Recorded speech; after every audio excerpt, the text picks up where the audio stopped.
Hey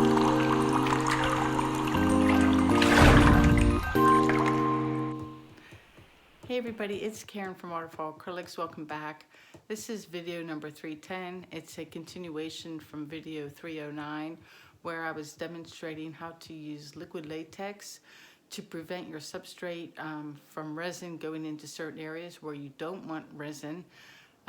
So in this video, I'm going to show you how I resin, and then we're going to remove the liquid latex from the areas where I had adhered it so it doesn't spill over. It's a pretty comprehensive resin video, like A to Z.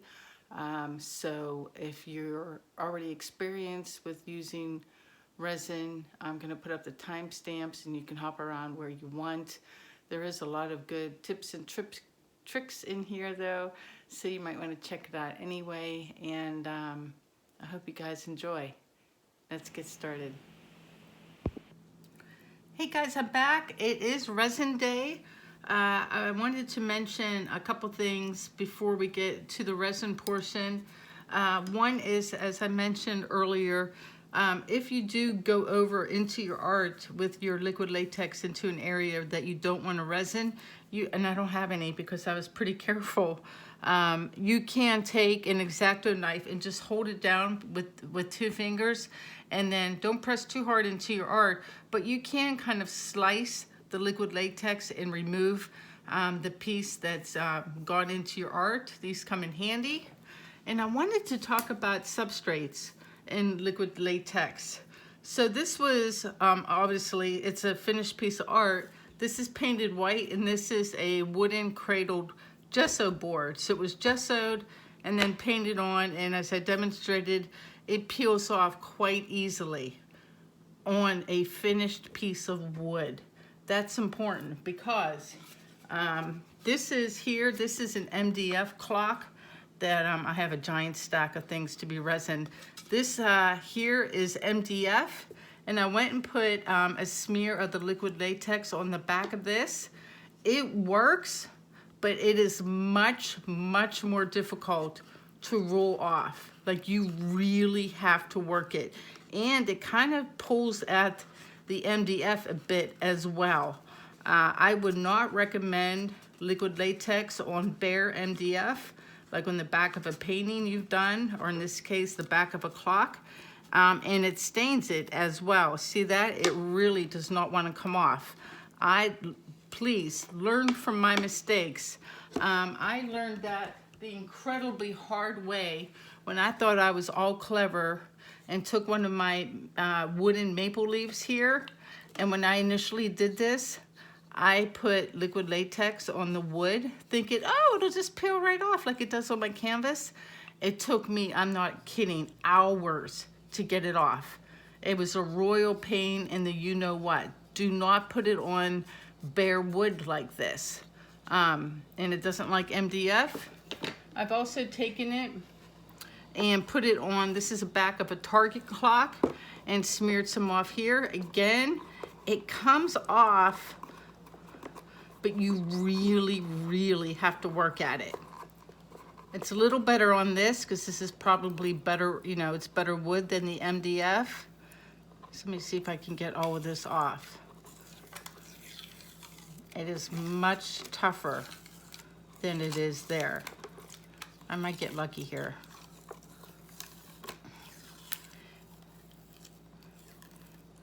I think I'm going to get it all off. But again, and if this is important to you, particularly on the front of something, maybe you're doing a piece where you want the wood to show through, this will stain it. See the difference in color? It is, let me turn it this way because of the shadow from my lamp. It is definitely stained now from that. It's all gone. I can feel it. It's nice and smooth again, but it does stain the wood. So you have to be careful with that. If you do want to use it on canvas, like I did here on my sample piece, it rolls off a canvas super easy. No problems whatsoever. You can like really put it on thick and it just rolls right off with your thumb. So really nice for canvas and for finished wood, not for MDF or really unprimed or unfinished wood. So that's it for the substrates.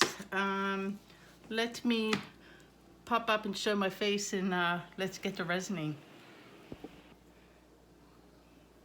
You get to see my face for a few minutes.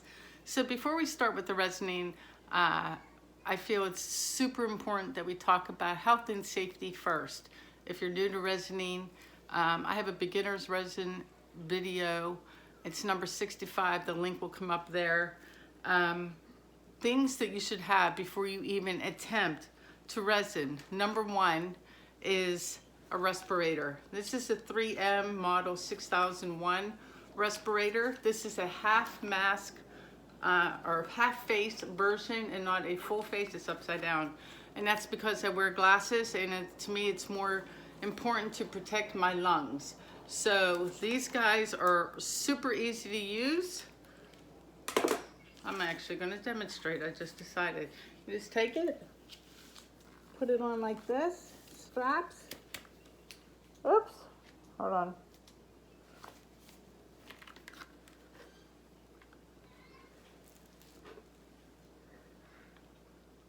Good to go.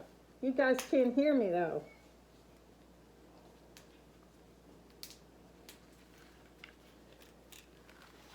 So because you cannot hear me talk with this on, please do what I say, not as I do, as my mom used to tell me today. So I'm not going to be wearing it, obviously, because you won't be able to hear me talk.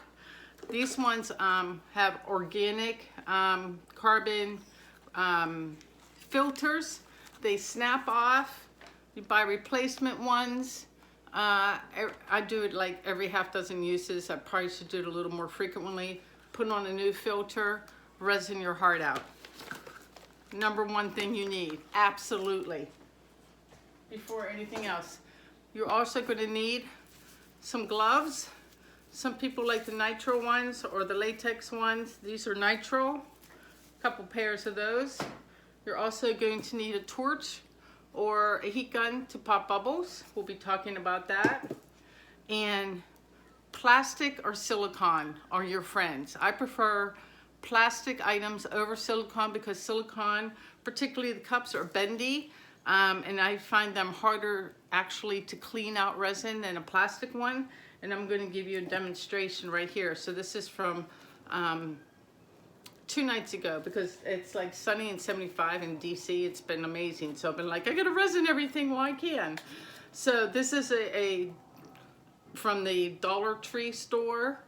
They have these 4-cup measuring cups. They're awesome. So this is where I mix my resin. I leave my stick in to pull it. You usually can't pull from them. Let me put this down a little bit so you can see better. Usually what I do is just give it a scratch. Now hopefully this will work on camera because it'll be fun. Okay, there. You get it, you grab it, you peel all around the sides. You probably can't see. The resin's already cured. And normally if you do a careful, good job at it, you can pull this out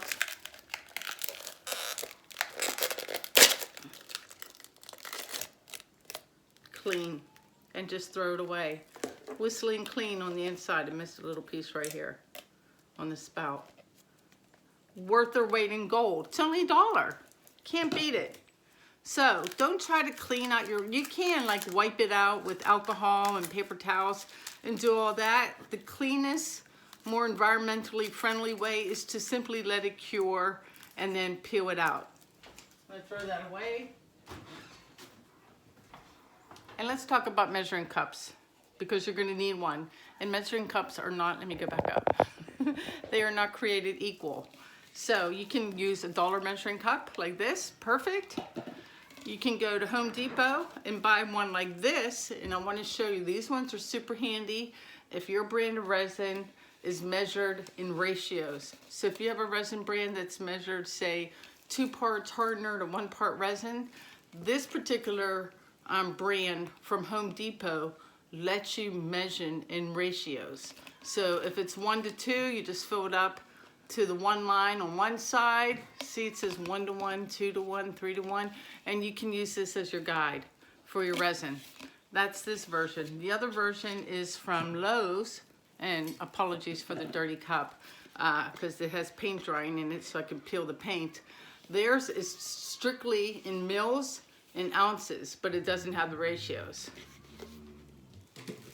What else do you need? You're gonna need either a large popsicle stick or a silicone something or other to stir your resin, a torch, alcohol. Alcohol comes really in handy to clean up messes. I use it mostly for cleaning my tweezers that I pick out dog hair and lint and whatever else gets into my resin. And then finally, if you don't have this, you can use, let me get down on the art in a second. If you don't have what I have, you can simply get 4 like bigger Dixie cups, put them around your art, and then take, if you have a piece of cardboard, foam board, or what a lot of people do is they simply grab a canvas that's bigger than the one you're resining and put the canvas right on top and cover it. You need to cover it though. I use these picnic tents that you can get off Amazon, all this stuff, including my resin. These are in my Amazon shop. This pops out, you're not gonna be able to see it. It's big, it's about 24 inches by 36 inches long, so it'll easily cover this and probably a clock. They have 2 smaller versions as well, but if you don't have the picnic tent, by all means, just whatever you have to cover your art. It's very important. What else? If I think of anything else, I'll give a shout. Again, health and safety wise, besides the respirator, don't do what I'm doing right now, which is resining in my kitchen. It's like probably the worst place to do it. Now, everyone, and before the resin police come after me, just know this: I don't have a spare bedroom. I don't have a bright and sunny basement. I don't have a garage or a carport. I do not have a backyard. I live in a tiny house, and this is what I got. So I take all precautions. I have my French doors open. If I wasn't filming, I'd have my exhaust fan on and a little handheld fan blowing nearby, anything to move the vapors out of the air. Now today I'm going to be using my favorite brand of resin, which is KS Resin. This is the Liquid Art Elite. I love this stuff. It's low VOCs, the same as art resin. It has some other benefits though, in that it dries much harder for doing functional art pieces. So that means I can not only do art I hang on the wall, but when I do my trays or do things you put drinks on, coasters, coasters, trays, clocks, all of that. This is good up into 475 degrees. And it has a 1-to-1 ratio. It has a long working time. And it's just super easy to use. So I'm going to put this to the side for a second, show you how I mix. And I do one cheat, and let's talk about cheats for a second. There are a couple cheats in the resin. Resin as coating, not as resin art. Resin for coating is, went ahead and clean measuring cup for a second. What did I do with it? Oh, it's right here. Clean cup. Now you can go to the Art Resin website and they have a resin calculator. I've been doing this long enough that I'm just going to eyeball this and only make a half a cup. A resin, so if I'm only going to make a half a cup, that is 4 ounces. So this is going to be hard to do one here with just 4 ounces. Or I can make a little more and go, oh no, this has 4 ounces. So I'm going to do half and half. And a couple cheats for this include warming your resin. People tend to do that in warmer months. I don't like to warm up my resin in water. So what I mean by that, they'll take the resin, put it in their container, and then stick it in another container to warm it up on the outside, to warm up the resin. That makes it easier to work with initially, but it also greatly reduces your working time. Your working time means how much time you have to futz with the resin on your canvas before it starts to set up. KS resin gives me about 40 minutes, which is great. So I don't want to warm up my resin because I try not to resin a lot. So when I do, I'm usually doing 12 to 15 pieces in one sitting. I try to get done as much as possible in one go and be done. So I want my resin, the working time or the open time, to be as long as possible. If you're just doing one giant piece, then it might not be a problem for you. So I'm going to fill this up 2 ounces.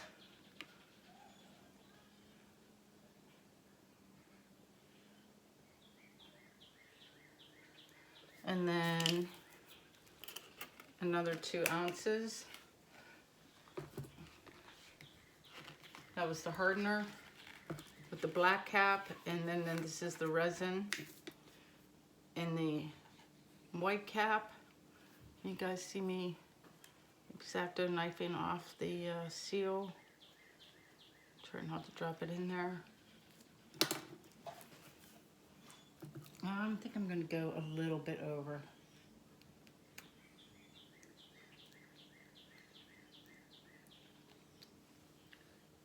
Maybe if you do 1. I'm staring, I'm trying to calculate. I do have other things to resin, and I'm thinking maybe I just show you the one piece with the latex on it, and then do the rest of my things. So I have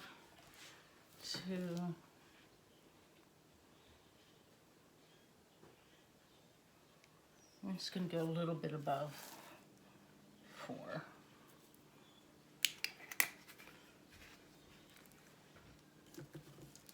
All right, mix. KS Resin recommends that you mix their epoxy for 4 minutes. I'm going to do that offline. That way I can throw on my mask and just stir. I'm just going to literally put on my timer and do this for 4 minutes. I'll be back when I'm finished. Okay, I'm back. Earlier I had mentioned that there are 2 cheats. One was warming up your resin before you use it. I do not do that cheat. The second one is most resin companies recommend that you pour your hardener in one container and your resin in another, measure them out, and then add the 2 together. I never ever do that. I can't find a good reason why you have to do that if you're using a measuring cup like I am. I just don't. I just do half and half and go and mix and go. So this is all stirred up for almost 5 minutes now. And all I'm going to do is start resining my colored areas. I'll talk about some tips and tricks and about cleaning canvases as I go. I don't normally torch a lot either. I'm going to put a pile there and just kind of spread this around. Now, if you're a super careful person, not prone to accidents, if you watch my videos, you know I'm always spilling paint into my art. That's why I have put the liquid latex everywhere, because I know me and I'm prone to drips. That way I don't have to worry if I get resin on here, it'll just peel off. A lot of people like to use a resin spreader, which is a flat piece of plastic with serrated edges, and they take that and they go back and forth. I don't do that either. I like to use my fingers and push the resin around with a gloved hand. The gloves are super important. You do not want resin on your skin. And this way I can get a little dome effect going on with the resin. Resin is self-leveling up to 1/8 of an inch, so you don't have to worry about it being uneven. You can use your fingers like I'm doing and push it into the corners or into these notches and leave it and know that it will self-level. And because I have the liquid latex down, I can go right up to it and not worry about it seeping underneath or anything like that, and go all the way to the edges. I am going to let this roll off the edges and do my edges as well. I mean my sides, like here, and just roll it here. Now if you've created an art piece and you use silicone, you do need to clean your canvas really well before you resin. And I clean my canvases when I use silicone. I wait for it to cure. I do wait at least like 2.5 weeks, 2 to 3 weeks.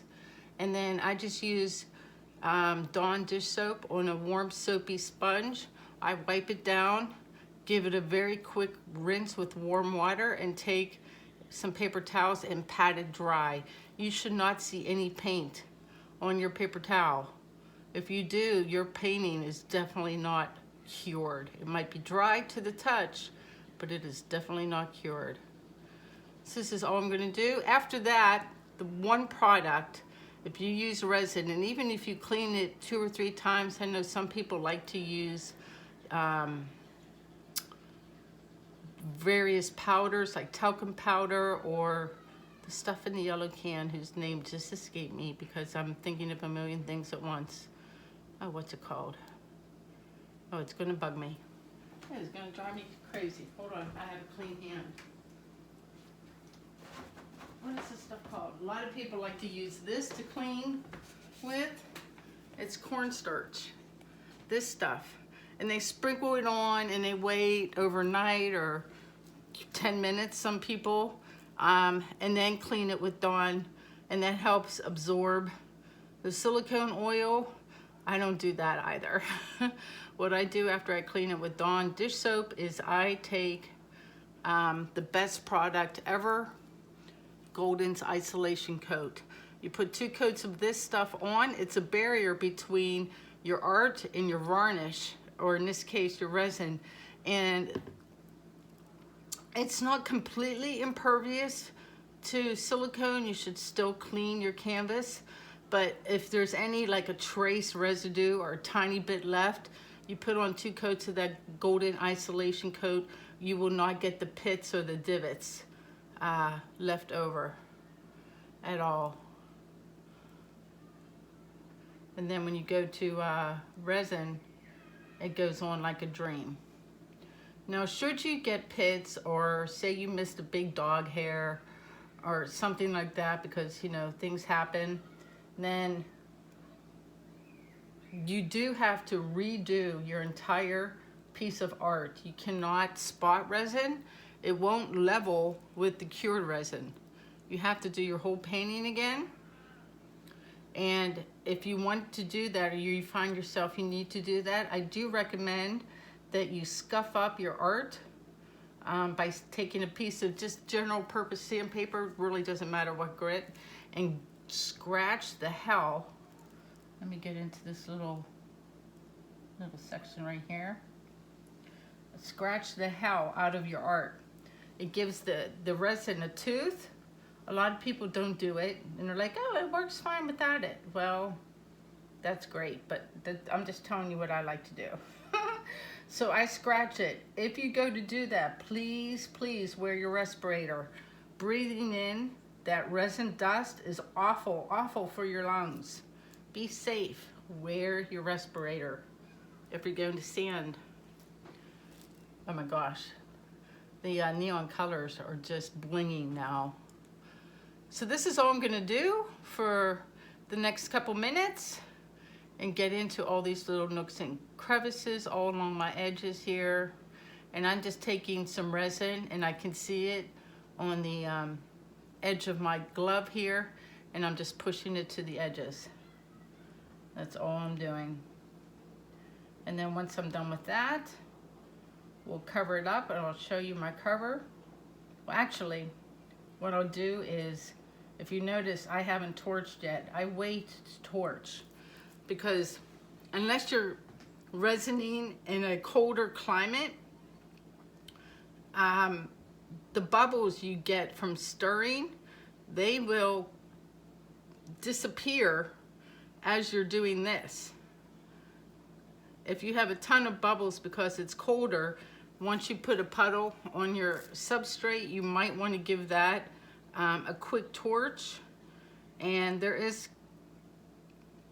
kind of an art to the torching, because you want to torch to get rid of the bubbles without burning the resin. If you're torching and you see smoke, that is bad. You're burning your resin, and that's some more fumes you definitely do not want to be breathing in. So always work in a really well ventilated area to do this. We're almost done with this actually while I'm talking. I'm trying to think what else to tell you. If you have any questions, put them in the comment section. I think I just have like down here to do. And then, well, I'll show you how I torch. And I have my little rinky-dink kitchen torch. And I also have a propane torch for big projects that I hardly ever use anymore. It's just not needed. So push it into that little bubble. Come down to this section. And I still have a little bit of resin left over in my cup that I will use for that little clock I showed you. It's not my clock, it's a friend's. Then I'm gonna resin for her. And do this.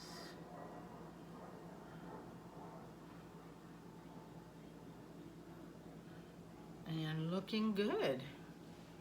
Just come up here in the middle somewhere. I just got this big area in the middle. What else can I tell you about resining? Oh, pulling tape. So because this is a good wood, I did not tape the underside of this. I put my liquid latex so that I can just roll it off.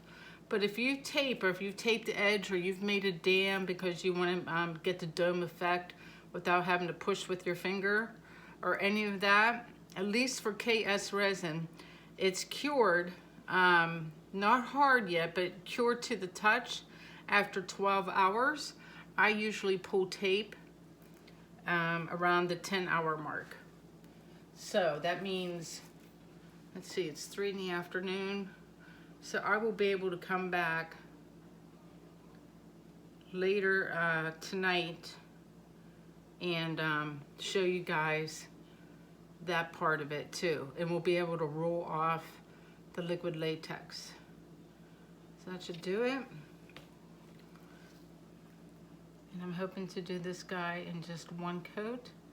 If you wait too long to pull tape, like really the sweet spot for pulling tape off of resin projects is right around the between the 10 and 12 hour mark, because at that point you can lightly touch the surface or just hold it on the edges and be real careful, and you can pull it off cleanly without having to resort to using an X-Acto knife, or you won't have to get out your heat gun to warm up the resin to get it to peel. You can avoid all of that hassle by planning ahead of time when you're going to do your resin work. So I tend to do mine, particularly in the summer months. I like to resin late at night when the dog and the cat and my husband and daughter are upstairs, and I can open up the French doors and put on the vent. And if I do it at midnight, that means I can pull tape at 10 in the morning and then let it cure for the rest of the day. And that has worked out really well. I think I am good to go. We're at one more spot here. And take this over the edge right here.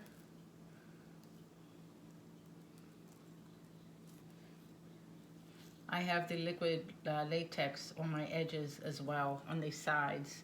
So if I'm not being particularly careful, it's because I know I have the the liquid latex down as well.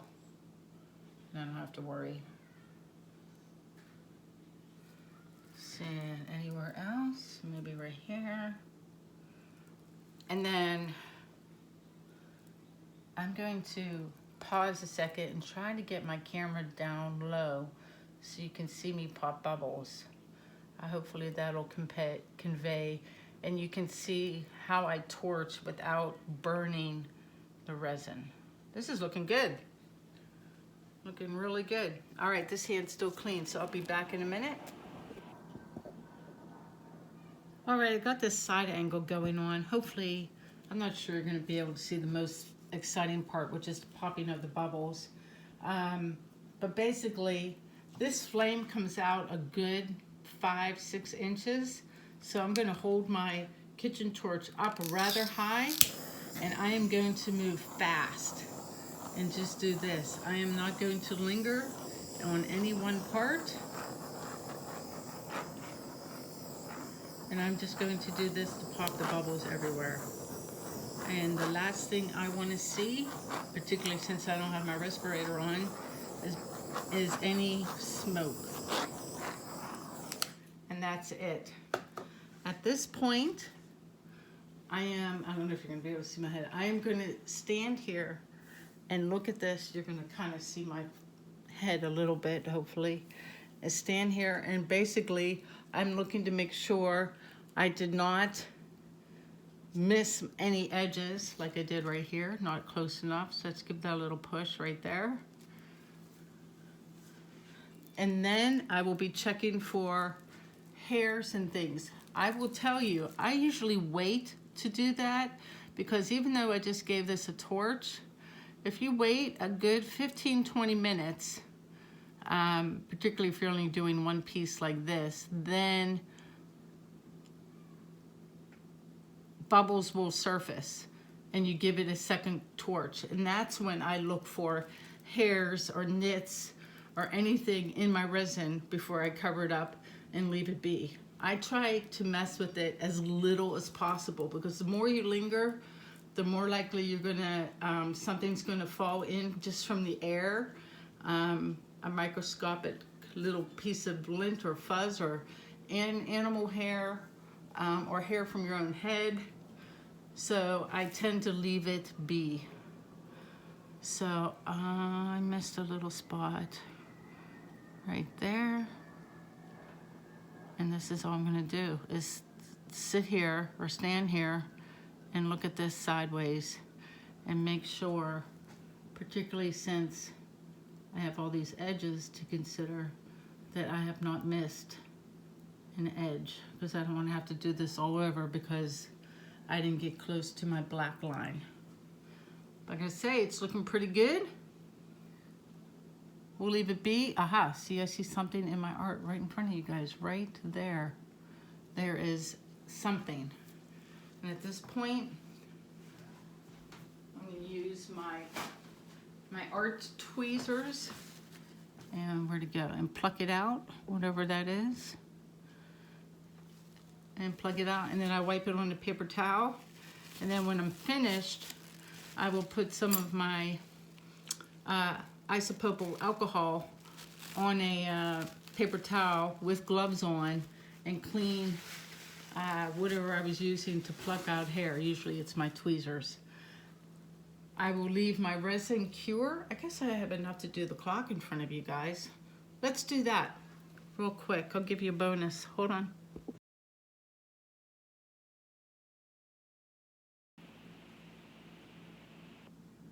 Hey guys, I'm back. It's the next day.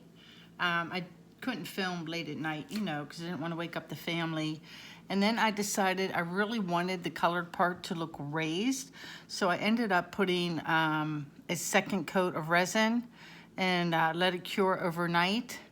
And I used too much resin because it ran into the white portions. So now I'm about to just start peeling this off. I got my X-Acto knife, and I'm gonna see how much the liquid latex protected the resin, or the white area, from the resin. So I'm just doing this right now, And then like there's a spot right there where the resin ran over right there, but it's, see how it's, hopefully you can see that, how it's, where's my finger? Am I on camera? Oh gosh, you can't even see what I'm doing. Hold on, wrong end, goober. So right here, sorry about that. I'm just peeling off the liquid latex.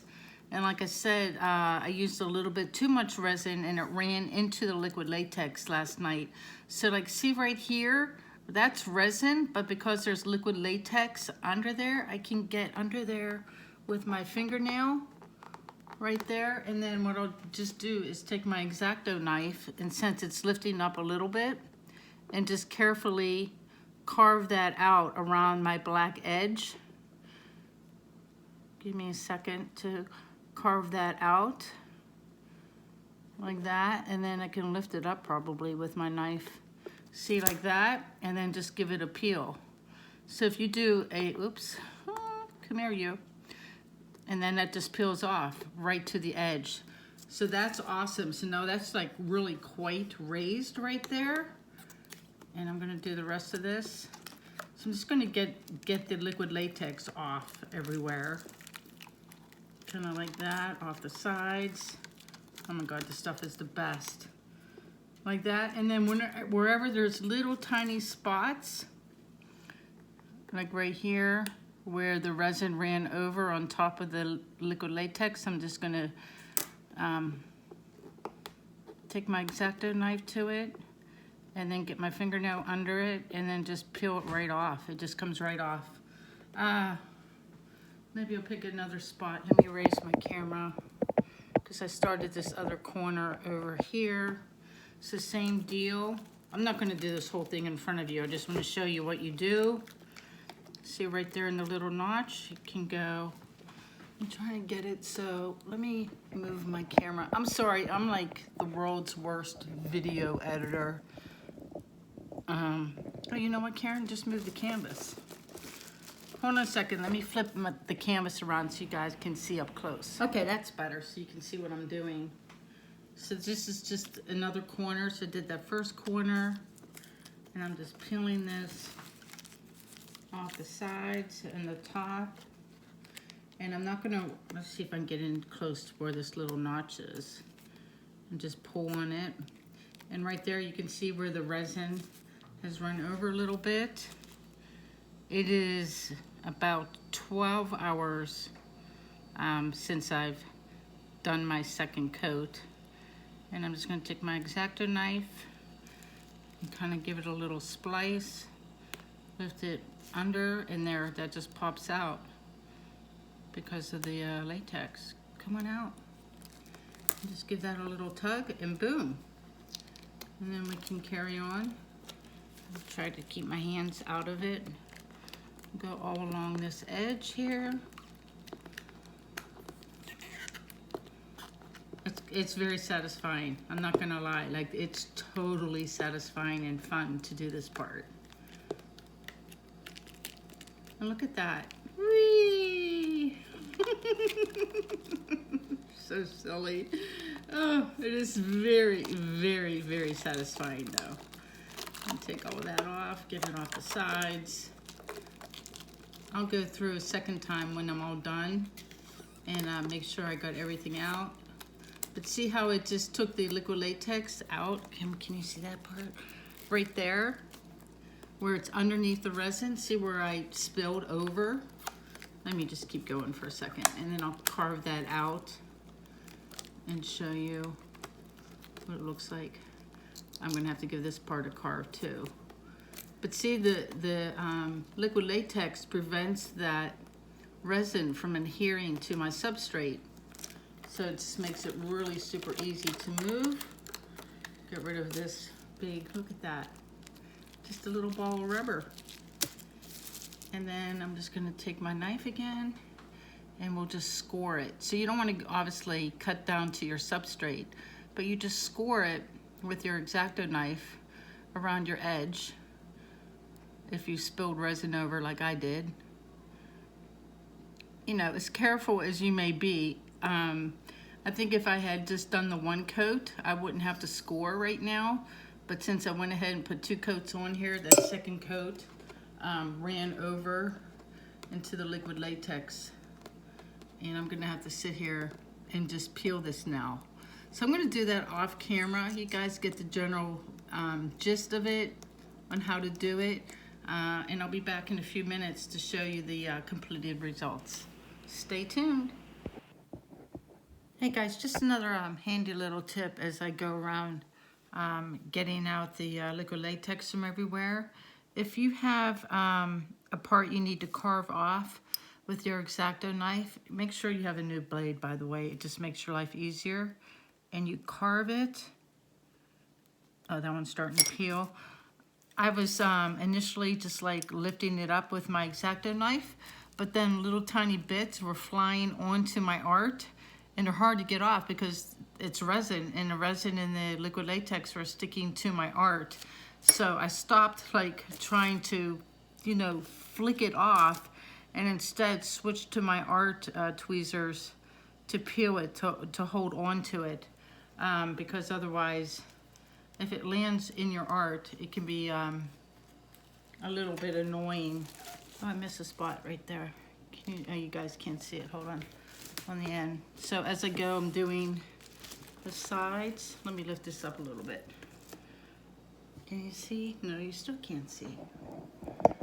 The world's worst videographer for sure. So now I'm doing my edges. Let me flip this around, like right here.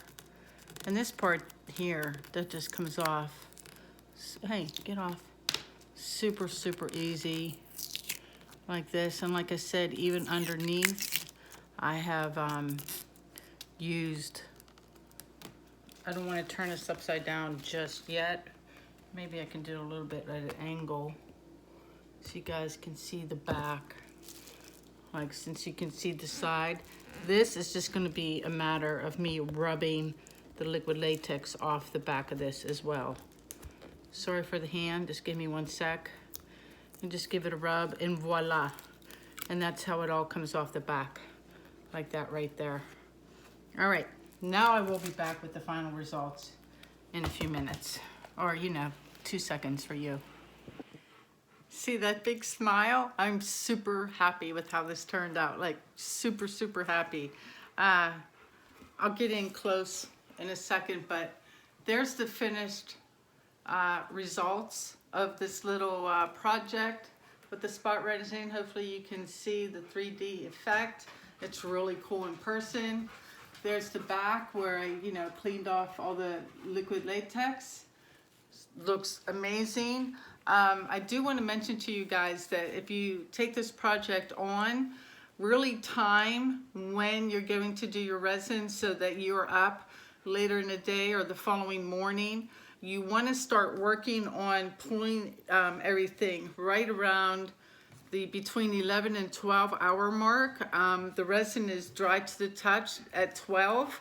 You don't want to wait at all because the resin will harden and be all that much tougher to fix boo-boos and things.